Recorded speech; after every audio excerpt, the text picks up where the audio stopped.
मान लीजिए हमने 12th पास किया, हमको एसएससी का तैयारी करना है। शुरुआत में क्या करना होगा उन छात्रों को? एसएससी के लिए कोई फिक्स किताब है क्या? कोचिंग क्लासेस जरूरी है एसएससी करने के लिए? जिन छात्रों का सिलेबस पूरा नहीं है वो भी टेस्ट सीरीज अप्लाई करने में लग जाते हैं। क्या होना चाहिए सही तरीका टेस्ट सीरीज के लिए? तो 1-2 सालों में रूम है, फिर भी लाइब्रेरी को ज्यादा प्रीफर कर रहे हैं छात्र, ऐसा क्यों? उन छात्रों को क्या करना चाहिए जिनका 2-3 साल 4 साल तैयारी करते हो गया, रिजल्ट भी हो रहा है, लेकिन कुछ वजहों से उनका रिजल्ट रुक रहा है? कुछ अलग से ऐसा जो उनको मदद कर दे रिजल्ट के लिए। डिस्ट्रैक्शन बहुत है अभी छात्रों में, प्यार मोहब्बत की बात करें या लड़का लड़की की बात करें, क्या कुछ बोलिएगा डिस्ट्रैक्शन को लेकर? अच्छा, आप भी मानती हैं प्यार मोहब्बत डिस्ट्रैक्शन है? नमस्कार दोस्तों, जितने भी लोग एसएससी का तैयारी कर रहे होंगे उनके लिए 2025 का मार्च, अप्रैल और मई तीनों बहुत ही महत्वपूर्ण मंथ होने वाला है, क्योंकि इसमें सीजीएल की बात करें, सीएचएसएल की बात करें या सीपीओ, जो 3 मेन वैकेंसी है एसएससी की, वो भी आने वाली है। सिलेक्शन 6 वाली पोस्ट भी आने वाली है। तो ये पूरे मतलब 3 से 4 महीना जो अगला है काफी महत्वपूर्ण रहने वाला है। और कैसे तैयारी करना है, कौन सी किताबें पढ़नी है, अगर आप बिगिनर हैं, शुरुआत से चाह रहे हैं कि एसएससी का तैयारी करें, तो कैसे तैयारी करें? अगर आप 2-3 सालों से पढ़ रहे हैं, रिजल्ट नहीं हो रहा है, रिजल्ट हो रहा है, माइनर चीजों में आप छट जा रहे हैं, तो आपको करना क्या चाहिए? सारी चीजों पर बात करेंगे। और हमको नहीं लगता कि नीतू मैम से बेहतर आपको कोई बता सकता है। लंबा अनुभव है और एसएससी की दुनिया में मतलब बहुत ही अलग पहचान है नीतू मैम की, और काफी दिनों से इसी फील्ड में एसएससी के लिए काम करते रही हैं। मैम, सबसे पहले स्वागत है आपका। Thank you so much. Ma'am, SSC की बात करें, एक ऐसी वैकेंसी है, अगर आप पूरे देश की बात करें तो एसएससी एक ऐसी वैकेंसी है जिसमें सभी को पता रहता है कि कब वैकेंसी आएगी, कब एग्जाम होगा, कब इसका रिजल्ट आएगा, सारी चीजें पहले से पता रहती है मैम। और एसएससी के प्रति अभी जो छात्रों का रुझान है कुछ ज्यादा ही बढ़ गया है मैम। वो तो आप लोगों का एडमिशन वगैरह भी देख करके पता चल जाता होगा मैम। क्या कुछ बोलिएगा अगर हमको कुछ नहीं आता है? मान लीजिए हमने 12th पास किया, हमको कुछ नहीं आता है, हमको एसएससी का तैयारी करना है, शुरुआत में क्या करना होगा उन छात्रों को? देखो, एसएससी की जो वैकेंसी है, अगर MTS, GD, CHSL, CGL, CPO, stenographer सबको मिला लो आप, तो करीबन 80,000 मिनिमम वैकेंसी हर साल आती है। 80,000 प्लस वैकेंसीज आती है, और इसका कैलेंडर बिल्कुल तैयार रहता है हर साल का। इसमें 10th लेवल का भी है, 12th लेवल का भी है और ग्रेजुएशन का भी है। तो मैं मानती हूं कि 10th स्टैंडर्ड करने के बाद से ही अगर आप तैयारी थोड़ी थोड़ी शुरू कर दो तो खैर एनीवे, जब बच्चा 12th करता है तो उसके पहले उनके पास टाइम नहीं होता है, लेकिन 12th करने के बाद उनके पास सफिशिएंट टाइम होता है। तो मैं मानती हूं 12th करने के तुरंत बाद आप तैयारी शुरू कर दीजिए। और सबसे मजेदार बात यह है कि जो सिलेबस होता है वो 10th बेस्ड होता है। मैथ्स का, इंग्लिश का, जीएस का सेम सिलेबस है, जो आप 10th में पढ़ते हो वहीं तक का सिलेबस है। 11th 12th भी टच नहीं होता है। तो बहुत आसान है एक बहुत ही प्रतिष्ठित सरकारी नौकरी लेना, वो सेंट्रल गवर्नमेंट जॉब लेना, और बहुत ही स्मार्ट वर्क और बहुत कम मेहनत में आराम से होता है।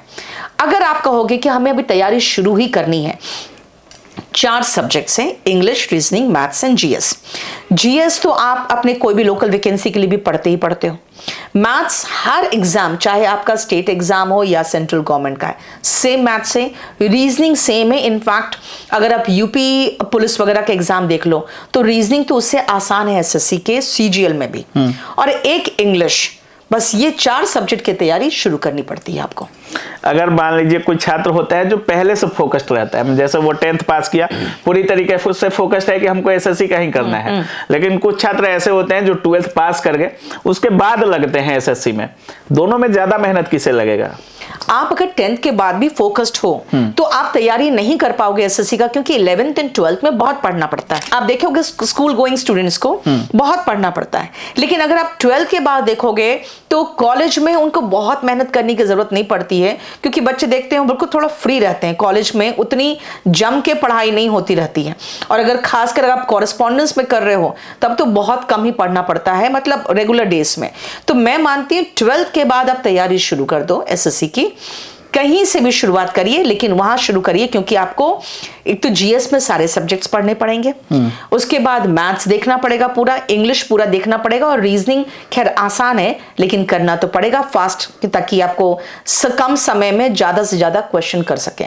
तो तैयारी 12th के बाद ही शुरू कर पाते हैं बच्चे, 10th के बाद नहीं। बुक लिस्ट कोई है मैम कि अगर कोई किताब हो एसएससी की, जैसे बीपीएससी वगैरह में फिक्स किताबें हैं, लक्ष्मीकांत वगैरह पढ़ लो या एनसीईआरटी पढ़ो, ये सब, लेकिन क्या एसएससी के लिए कोई फिक्स किताब है? जैसे आपका वॉल्यूम 1 हमको लगता है सारे स्टूडेंट्स के पास होता होगा, वैसे ही मैथ हो गया, रीजनिंग हो गया, या जीएस, अगर एसएससी में जीएस पढ़ना है तो इस किताब से अधिकतर टच होता है। कोई ऐसा बुक लिस्ट है जो एसएससी के लिए परफेक्ट हो सकता है? बात क्या है ना, अगर आप कहोगे कि बुक लिस्ट, तो जैसे इंग्लिश का बुक मेरा इसलिए फेमस हो गया क्योंकि मैं खुद इंग्लिश पढ़ाती हूँ, इसीलिए कि नीतू सिंह अच्छा इंग्लिश का बुक फेमस होगा। अदरवाइज हम लोग मैथ्स की किताब निकालते हैं, रीजनिंग की किताब केडी पब्लिकेशन से, जीएस का तो बहुत बढ़िया उम्दा किताब जिसको कहेंगे स्टैटिक जीके का है, उससे क्वेश्चंस बहुत लड़ते हैं। जैसे ये नहीं कि ये आपके पब्लिकेशन का हो तो बाकियों से बेहतर होगा, ऐसा कुछ नहीं है। देखिए, आपको एसएससी की किताब की बात हो रही है, एसएससी के प्रीवियस ईयर क्वेश्चंस पर ही बेस्ड सभी लोग किताब निकालेंगे,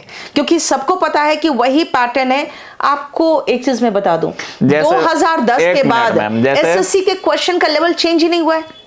जैसे आप इंग्लिश का किताब तैयार कर रही होंगी तो वो तो आपके गाइडेंस में तैयार होता होगा, और आप एसएससी को इतने दिनों से देख रही हैं, इतने अच्छे से पढ़ा रही है, स्टूडेंट से रूबरू हो रही हैं, लेकिन वही अगर मैथ की किताब आपके पब्लिकेशन से आती होगी तो वो किताब तो उन टीचरों से थोड़ा देखा जाए तो कम होता होगा, या बेहतर भी हो सकता है, क्योंकि ऐसा जरूरी नहीं है कि जो वायरल हो वो उनमें काबिलियत दूसरों से ज्यादा हो, ये भी नहीं हो सकता है। लेकिन ये भी हो सकता है कि अगर दूसरों से तैयार करें तो आपसे भी बेहतर तैयार कर सकते हैं। देखो, हमारे यहाँ पे जो पब्लिकेशन में किताब निकलती है, चाहे मैथ्स की हो रीजनिंग की हो, वो टीचर्स के द्वारा ही निकाली जाती है। जैसे इंग्लिश को छोड़ दें, इंग्लिश को हटा दो, इंग्लिश आप रीजनिंग की बात करो, रीजनिंग के टीचर निकाल रहे हैं रीजनिंग किताब, मैथ्स के टीचर का ही मैथ्स का किताब है, तो ये प्रॉब्लम क्या है ना। बाकी कोई पब्लिकेशन आप सजेस्ट करना चाहें? देखो, पब्लिकेशन में कहूंगी कि जितने भी टीचर्स पढ़ा रहे हैं वो लोग सभी लोग अपना किताब निकाल रहे हैं। पहले था कि 2-3 आर.एस. अग्रवाल वगैरह था जो फेमस थे, बिल्कुल। अब क्या है कि जैसे आर.एस. अग्रवाल तो पढ़ा नहीं रहे, तो जो टीचर पढ़ा रहे हैं वो अपनी किताब प्रमोट कर रहे हैं। मेरा कहना है कि आपको अगर एसएससी की बात करोगे, एसएससी में इतनी वैरायटीज मिलेंगे बच्चों को, जितना आप जो यूपीएससी की बात कर रहे हो या बीपीएससी की बात कर रहे हो, उतनी वैरायटीज बुक की मिलेंगी भी नहीं उनको। इसलिए कई बार बच्चे थोड़े उसमें फिक्स किताबें हैं, इसीलिए कई बार बच्चे थोड़े मिसगाइडेड भी हो जाते हैं। बिल्कुल। अब जैसे मुझे लगा था कि वॉल्यूम 1 में वोकैबुलरी सफिशिएंट है, बच्चा तो वहीं से कर लेता है, लेकिन अलग से वोकैब की किताब निकली किसी की तो वो भी फेमस होने लगा। तो होता क्या है ना कि यहाँ पे बच्चों के पास इतने ऑप्शंस है ना कि कई बार बच्चे खुद भी कंफ्यूज रहते हैं कि ये पढ़े वो पढ़े। मेरा कहना है जो भी किताब पढ़ो, एक किताब पढ़ो, कंप्लीटली पढ़ो और उसको 4 बार पढ़ो।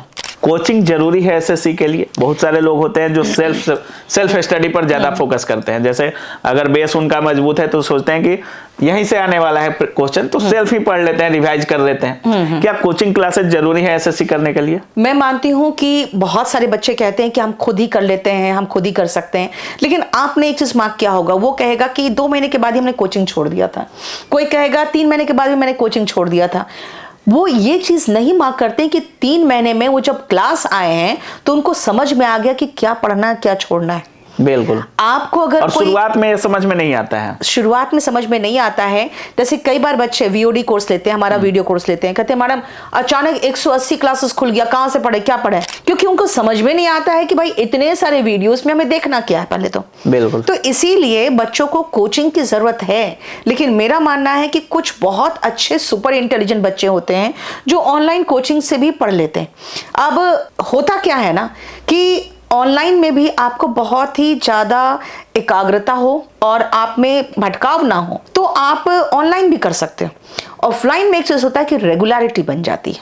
तो मेरा मानना है कि आप ऑफलाइन हो या ऑनलाइन हो, एटलीस्ट 2 से 3 महीना गाइडेंस तो ले लो। आपको रास्ता पता चल जाए ना, फिर आप अकेला तय कर सकते हो, लेकिन अगर रास्ता ही पता नहीं हो तो भटकाव बहुत ज्यादा है। ये जो इंटरव्यू है मैम, ये एज ए हम टीचर ले रहे हैं, एज ए आपके कोचिंग फैकल्टी या वो उसका हम नहीं ले रहे हैं। मैं आपको बिहार का बताती हूँ, बिहार से हो ना तो मैं बताती हूँ। बिहार में बच्चा कम से कम 24 से 25 साल तक खुद ही कंफ्यूज रहता है, हम ऐसे पढ़ लेंगे, हम ऐसे पढ़ लेंगे, मेरा ऐसे हो जाएगा, और उसके बाद 24-25 साल के बाद वो फ्रस्ट्रेटेड होता है। 2-3 स्टूडेंट्स बिहार से मेरे पास दिल्ली में आए हैं, 1 महीने में छटपट करने लगे। मैंने कहा क्यों ऐसे कर रहे हो भाई, अभी तो बैच शुरू ही हुआ है। नहीं मैम, सारे तो 18 साल वाले हैं, सारे तो 12th पास है, इन लोगों में तो कोई सीरियसनेस ही नहीं है। मैंने कहा तो तुम लेट हुए हो तो फिर तुम इससे क्यों एक्सपेक्ट कर रहे हो कि तुम्हारे साथ सीरियस रहेगा? ये तो अभी खेल खेल में 1 साल पढ़ेगा और ये निकाल लेगा। तो मेन क्या है ना, आप जब अपने आप को बहुत होशियार समझोगे तो समय ज़्यादा बर्बाद करोगे। मेरा कहना है शुरुआत के 2-3 महीने कहीं से भी गाइडेंस ले लो और उसके बाद तुम सफर तय कर लोगे। कहीं से भी, जरूरी नहीं कि आप ही के कोचिंग मुझे, मैंने कहा मेरा एसएससी का बेस्ट 3 कोचिंग का नाम ले सकते हैं नीतू मैम? कहीं से भी कोचिंग कर लो। मैं क्यों लूं? अच्छा एक बात बताओ, तुम मुझसे बात कर रहे हो, मैं एज ए टीचर तो हूँ, ठीक है, हाँ। लेकिन एज ए टीचर जैसे आपसे अच्छा सजेशन भी कोई नहीं दे सकता है। जैसे इतना लंबा अनुभव भी हमको लगता है कि शायद ही किसी के पास एसएससी फील्ड में होगा मैम। तो मैं इसीलिए कह रही हूँ कि मैं ये नहीं कह रही हूँ कि आप मुझसे पढ़ो, किसी से भी पढ़ोगे, लेकिन 2 से 3 महीना तो कम से कम गाइडेंस ले लो, तुम्हें रास्ता पता चल जाएगा कहाँ जाना है। वरना इतना बुरी तरह से भटकाव होता है बच्चों को, क्योंकि अंडर द स्काई सब कुछ है जो पढ़ सकते हो तुम, लेकिन पढ़ना क्या है, छोड़ना क्या है, वो बहुत इंपॉर्टेंट है, खासकर छोड़ना क्या है। बिल्कुल बिल्कुल मैम, अभी जिस तरीके से देखा जा रहा है, टेस्ट सीरीज बहुत ही अहम रोल निभा रहा है किसी भी एग्जाम के लिए। जिन छात्रों का सिलेबस पूरा नहीं है वो भी टेस्ट सीरीज अप्लाई करने में लग जाते हैं, और वो भी टाइमर लगा के एकदम पूरी सीरियसनेस के साथ। क्या होना चाहिए सही तरीका टेस्ट सीरीज के लिए? अगर आप शुरुआत कर रहे हो तो टेस्ट सीरीज आप चैप्टर वाइज दो, टॉपिक वाइज। हाँ। इंग्लिश की अगर हम बात करें, सेक्शनल टेस्ट, हाँ, तो शुरुआत में इंग्लिश में टेस्ट सीरीज आप चैप्टर वाइज दो, लेकिन शुरुआत से ही कॉम्प्रिहेंशन और क्लोज टेस्ट ये शुरुआत से ही करना पड़ेगा। और अगर उसके पहले आप कोई स्टोरीज हो, कोई नॉवल हो, अगर पढ़ के और इंग्लिश बेहतर कर सकते हो, ये 12th पास वालों की मैं बात कर रही हूँ, उनके पास समय होता है, तो पहले आप अपने आप को बहुत सारे स्टोरीज एंड नॉवेल्स में डाल दो ताकि आपकी रीडिंग की आदत अच्छी हो जाए। तो याद रखना, शुरुआत में test series chapter wise maths में, चैप्टर वाइज रीजनिंग में, सब्जेक्ट वाइज जीएस में, और इंग्लिश में chapter wise plus cloze test and passages, ये चैप्टर वाइज दीजिए। जब आपको लगेगा मेरा आधा से ज्यादा सिलेबस कंप्लीट हो गया है, तब फुल लेंथ टेस्ट सीरीज लगाना शुरू करो उसके बाद, वरना टाइम वेस्टेज है और कुछ नहीं। ग्रुप डिस्कशन में, ग्रुप डिस्कशन में खाली ग्रुप में डिस्कशन अननेसेसरी बातों का होता है, कुछ नहीं होता है। मैं ऑफलाइन क्यों प्रेफर करती हूँ पता है? क्योंकि ऑफलाइन में बच्चा जब आंसर करता है ना, तो उसको पता चलता है कि भाई हम आंसर तो कर दिए, लेकिन अगला ने मेरे से 20 सेकंड पहले ही आंसर कर दिया था, तो मैं कहाँ स्टैंड करता हूँ वो दिख जाता है। और अगर गलत हुआ तो 20 लोग देख रहे हैं कि हम गलत हैं, तो उसमें क्या है ना, एक हेल्दी कंपटीशन भी है और कुएं का मेढक नहीं होता है। क्योंकि ऑनलाइन वाले बच्चे सोचते हैं अच्छा मैंने तो आंसर दे दिया, सबका स्क्रीन में आंसर आना लगता है, लेकिन हम तो ये भी देखते हैं कि 2 मिनट बाद किसी का आंसर आ रहा है, तो वो बच्चा कहीं स्टैंड नहीं करेगा। आंसर सही है लेकिन कहीं स्टैंड नहीं करेगा। तो इसीलिए ऑफलाइन में हेल्दी कंपटीशन, रेगुलरिटी, कंसिस्टेंसी, ये सब बना रहता है। अभी एक नया मतलब देखे तो 1-2 सालों में, लॉकडाउन के बाद से अगर देखे, मतलब रूम है 6-6 हजार 12-12 हजार रेंट देते हैं लोग, फिर भी लाइब्रेरी को ज्यादा प्रीफर कर रहे हैं छात्र। जैसे सिंगल रूम जिन छात्रों ने ले रखा है वो भी लाइब्रेरी जाना प्रीफर करते हैं, ऐसा क्यों है? देखो लाइब्रेरी में है ना, एक बैठने की आदत डलती है बच्चों में। रूम में क्या होगा, जाना चाहिए, नीतू मैम के अनुसार जाना चाहिए। रूम में क्या है, बैठोगे फिर थोड़ा सा फैलोगे फिर लेट जाओगे। लाइब्रेरी में आपको लगातार बैठना पड़ेगा, और कुछ लोग तो 12-12 घंटे की लाइब्रेरी लिए रहते हैं, तो वो 12 घंटे में ठीक है 1.5, 2, 2.5 घंटे खाना पीना सब में वेस्ट करते हैं, लेकिन उनको 10-10 घंटे बैठने की आदत हो जाती है। मैंने अपने एक वीडियो में खुद भी बोला है, समझाया है कि आपको अगर ढंग से तैयारी करनी है तो 8 घंटे तो आपको पढ़ना ही पड़ेगा। तो इसीलिए 8 घंटे बैठने की आदत आपको डालनी पड़ेगी, जो लाइब्रेरी में आप अच्छे से डाल सकते हो, क्योंकि आसपास सभी लोग बैठ के पढ़ रहे हैं, कोई लेट के नहीं पढ़ रहा है, तो इसीलिए लाइब्रेरी की आदत तो अच्छी है। कुछ छात्र मैम ऐसे हैं जो बहुत दिनों से तैयारी करने लगते हैं, फिर भी रिजल्ट नहीं हो पाता है। कुछ का प्री होता है, मेंस क्लियर नहीं होता है, कुछ का मेरिट में नहीं हो पाता है। जैसे फ्रेश छात्रों को तो पढ़ाना बहुत आसान है, आप जो भी कहिएगा समझ जाएंगे, या उस चीज़ में रोक टोक कम करते हैं। लेकिन जो 2-3 साल तैयारी कर लेते हैं, दूसरे जगह कोचिंग करके आए आपके पास पढ़े, रोक टोक ज़्यादा हो जाती है, चीज़ों को समझने में फिर उनको दिक्कत भी होने लगती है। क्योंकि 1-2 रिजल्ट हुआ, 3-4 रिजल्ट हुआ और नहीं हुआ जॉब, तो फ्रस्ट्रेशन भी होने लगता है छात्रों को। उन छात्रों को क्या करना चाहिए जिनका 2-3 साल 4 साल तैयारी करते हो गया, रिजल्ट भी हो रहा है, लेकिन कुछ वजहों से उनका रिजल्ट रुक रहा है? कुछ अलग से ऐसा जो उनको मदद कर दे रिजल्ट के लिए? उनको सबसे पहले कम से कम 20 से 25 टेस्ट देना चाहिए। 20 से 25 टेस्ट सीरीज उनको देखना चाहिए कि कहाँ किस चैप्टर में फंस रहे हैं, किस जगह पे फंस रहे हैं, या किस सब्जेक्ट में फंस रहे हैं। अगर मैथ्स में उनको लग रहा है कि हम इस चैप्टर के क्वेश्चंस में फंस रहे हैं, तो वो चैप्टर पूरा कंप्लीट किसी भी टीचर का जिनको वो पसंद करते हैं, जिससे उनको समझ में आता है, उनका पूरा देख लें। अगर जैसे मेरे पास इंग्लिश के लिए बच्चे आते हैं, मैं पूछती हूँ कहाँ फंस रहे हो, मैम वो कैब नहीं होता है, तो मैं बता देती हूँ मुझे पता ही नहीं है। मैं कहती हूँ 25 टेस्ट दो फिर मेरे पास आओ। 25 टेस्ट का इवैल्यूएशन लग करके जब खुद आते हैं तो मैं कहती हूँ भाई तुम्हारी रीडिंग खराब है, तुम क्लोज टेस्ट में फंस रहे हो क्योंकि तुम तो रीडिंग ही नहीं करते हो। ग्रामर में फंस रहे हो, टेंशन मत लो, बैच खत्म होते होते सब कुछ आराम से होगा, ठीक है। तो ये डिपेंड करता है बच्चा पर वो फंस कहाँ रहा है। इसीलिए जो जिनका तैयारी करते हुए काफ़ी साल हो गए हैं, उनको सबसे पहले 25-50 टेस्ट सीरीज देंगे ना, उनको खुद समझ में आ जाएगा कहाँ फंस रहे हैं। बस उस पोर्शन को मजबूत करें। अगर एसएससी के जितने छात्र देख रहे होंगे, लास्ट में नीतू मैम का गुरु मंत्र क्या होने वाला है? क्योंकि बहुत सारे छात्र जैसे आप बोलती हैं कि फ्रस्ट्रेट होकर आए। एक और चीज है मैम, डिस्ट्रैक्शन बहुत है अभी छात्रों में। प्यार मोहब्बत की बात करें या लड़का लड़की की बात करें, कुछ ज्यादा ही है। जैसे आप भी बोलती हैं कि मेरे पास रोते हुए आते हैं, और मैं बोलती हूँ कि एक ही शस्त्र है, वो है तुम्हारे पास पढ़ाई। क्योंकि वो कितना भी तुम्हारे क्लोज होगी, वो तुम्हारी नहीं हो सकती है।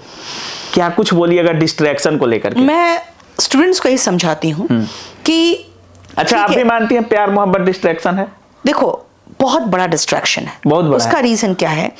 ठीक है, तुम अभी बहुत यंग हो, तुम्हें प्यार हो जाएगा, वो भी हाँ कह देगी, लेकिन तुम्हारा जो टाइम एंड एनर्जी जो तुम स्पेंड करने वाले हो उसमें, तुम नहीं चाहते हुए भी 2 से ढाई घंटा मिनिमम स्पेंड करोगे उसमें। उसके बाद कई बार होते हैं नया नया प्यार रहता है, रात रात भर चैटिंग चल रहा, रात उधर बात चल रही है। ये आपका बहुत बड़ा जो एनर्जी जिसको कहते हैं ना एकदम एब्जॉर्ब कर लेने वाला, वो चीज़ है। ये स्पॉन्ज की तरह काम करता है। मैं हमेशा मना करती हूँ इस चीज़ से बचो। अगर आप से वो पट गई या आपका उसके साथ अच्छा चल गया तो भी टाइम एंड एनर्जी वेस्ट है। अगर वो धोखा दे दी तो आपका मेंटल हेल्थ की ऐसी तैसी हो जाएगी। 2-3 साल ऐसे ही बर्बाद। मेंटल हेल्थ की ऐसी तैसी, मैं कहती हूँ उससे अच्छा तो 2-4 हड्डियां टूट जाए तो वो 2 महीने में जुड़ जाएगा, लेकिन अगर दिल टूटता है तो 2 साल से पहले नहीं जुड़ता है। तो इसलिए सबसे अच्छा है कि इन सब चीज़ों से बचो तब तक जब तक आप फाइनेंशियली इंडिपेंडेंट ना हो जाओ। क्योंकि एक बार फाइनेंशियली जब आप इंडिपेंडेंट हो जाते हो ना, तो फिर आप किसी से प्यार भी करते हो तो घर वाले भी आपको एक इज्जत के साथ आपकी भावनाओं को या आपके डिसीजन को समझेंगे। बेरोजगारों से कोई भी प्यार नहीं करता, खासकर आजकल की लड़कियां, ये मैं समझा दूं। लास्ट में जितने छात्र देख रहे होंगे, क्या कुछ बोलिएगा ma'am? Last quotation Neetu ma'am का क्या होने वाला है एसएससी छात्रों के लिए? अपने आप पर वर्क करो, अपने आप को बेहतर बनाओ और सक्सेसफुल हो। देखो, लाइफ में ये जो मेटेरियलिस्टिक गेन है, ये ज़रूरी है अपने आप को इस समाज में सम्मान दिलाने के लिए और अपना खर्चा पानी चलाने के लिए। ये बहुत ज़रूरी है। इसी पर आपकी आगे की लाइफ बेस्ड है और आपके बाल बच्चे भी आपको तभी सम्मान देंगे जब खुद आप सक्सेसफुल होगे। तो यानी आने वाला जनरेशन से भी अगर सम्मान पाना है, अपने जनरेशन से भी सम्मान पाना है, अपने माता पिता के नज़र में भी सम्मान पाना है, तो आपके पास सिर्फ एक ही ऑप्शन है, एक प्रतिष्ठित सरकारी नौकरी। तो इसके लिए जम के मेहनत करो, अभी डिस्ट्रैक्शन से बचो। मिनिमम मैं कहती हूँ कि आपको 2 साल लगेगा, मैक्सिमम आपको मैक्सिमम से मैक्सिमम मैं कह सकती हूँ 3 साल। बस 3 साल अपने आप को कंट्रोल में रखो, एक बढ़िया जॉब पाओ और उसके बाद आपके कदमों में दुनिया, फिर जो करना है करो। बहुत बहुत धन्यवाद। Thank you so much.